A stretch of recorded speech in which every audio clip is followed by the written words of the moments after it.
đi mới nè. Yeah.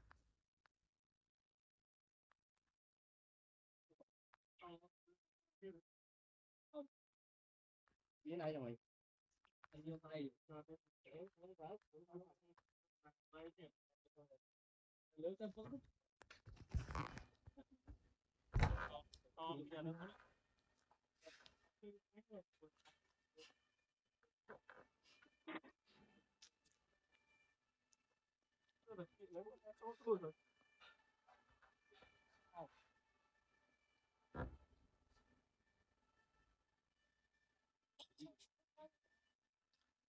tuy chưa xong thì tăng rồi.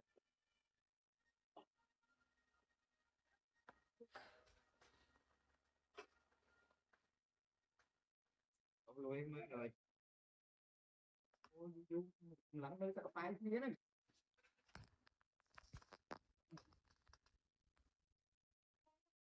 Mình tăng nữa vào. Ơi, chúng ta cái nó kia kìa.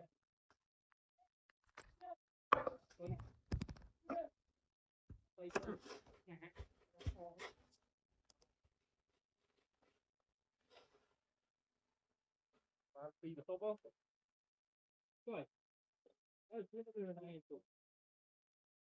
Lấy nước khổ một chút đã khổ mà hỏi ai cho lên đó chương minh toàn. Tại dừng ngọn.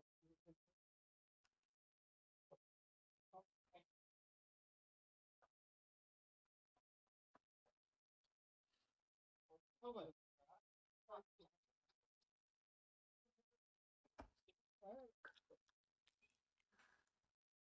Sao mà xe đi lỗ làm sao này.